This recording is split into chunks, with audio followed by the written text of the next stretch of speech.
I actually enjoy using a Kindle. I do have an iPad, and occasionally I'll actually read on an iPad, but I use a Kindle more than anything else, and I really like it. And I like it because it's portable, and I like it because I can download books that I want really easily and quickly. But I do also read paper books as well.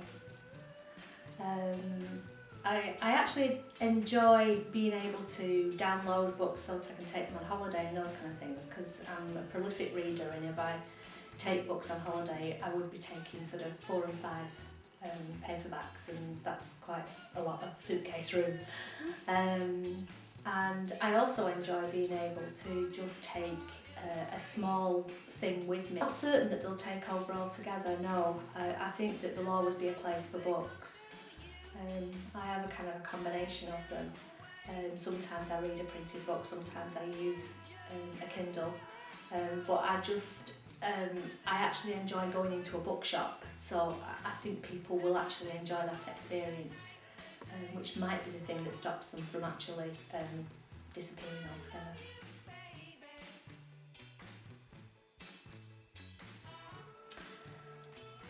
I think probably somewhere between 40 and 45 books a year. I do read a lot, and sometimes I've got 2 or 3 books on the go at once because I read all sorts of different kinds of things. So I might have a book of fiction on the go at the same time as I'm also reading a history book or something like that.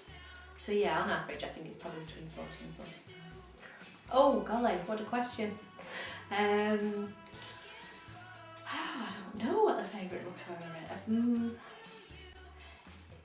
I find that really, really difficult to answer. I think that one of the books that I really enjoyed reading was Barack Obama's first book, and I really enjoyed reading that because I enjoyed the insight into him.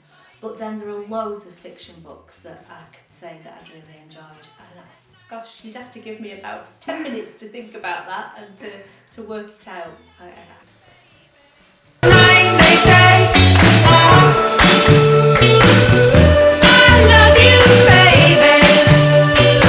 On e-readers, now that's people who read off these tablets and all that business, yeah. Well, I'm like a bit of an old-fashioned type, obviously.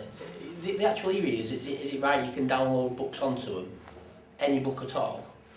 Right. So, well, they're a very good thing, and obviously, the thing I worry about though is like how many young people are reading these days. You know what I mean? With all movies and that sort of stuff going on. So, yeah, it's a good idea, but I don't know how many people are reading. Not as many as there used to be, I don't think. Yeah, I've never really thought about it. I probably would, due to the fact of that you can download, you know, these different books. I think I need to come into the modern world a little bit, but I do like the old-fashioned having. There's something about a book, isn't there?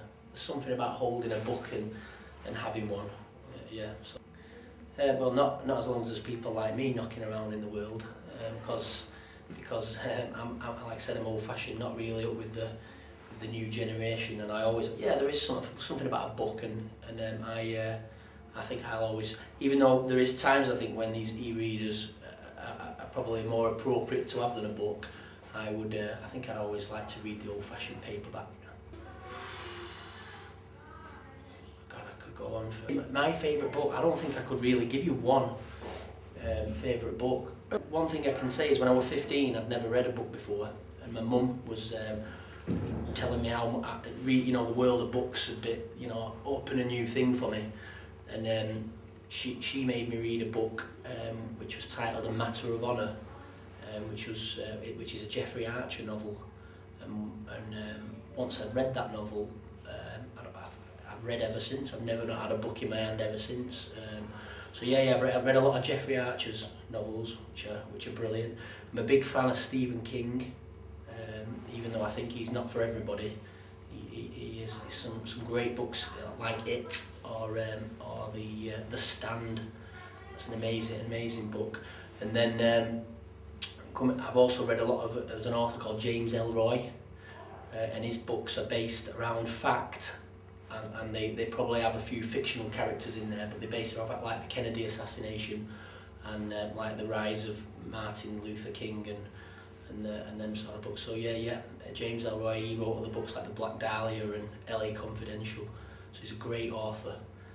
But them are three authors that come to mind.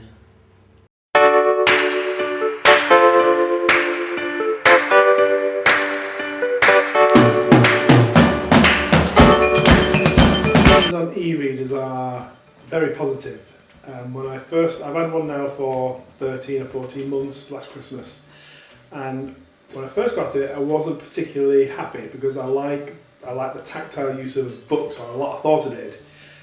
After a day of downloading and reading and using it, I'm an absolute 100% positive convert. I love e-readers. At the moment I prefer reading on a Kindle. I've got a Kindle and I like the use of it, so yeah, Kindle at the moment. I know exactly how many books I read in a year. I've got 96 archived books in my Kindle from December 31st last year to now, so around about 100. I think they will, however there will always be a place for books. Favourite book is a trilogy, and it's probably Lord of the Rings, and I've read it probably 3 times now in my life, starting when I was in my mid-teens, didn't really understand it, tried again in my 20s or 30s, understood it better, and in my 40s read it through properly. Fantastic writing, great characters, lots of action, and probably a good moral tale as well. I read The Hobbit afterwards. I reread The Hobbit, and then a couple of others, Tolkien books, Silmarillion and Tom Bombadil as well, so there are a few others. I like this style of writing. From when it comes to picking books I like the style of writing rather than the subject matter. So the subject matter's to a degree irrelevant, so I like the writer and the style of writing. I like Stephen King. He's my favourite author.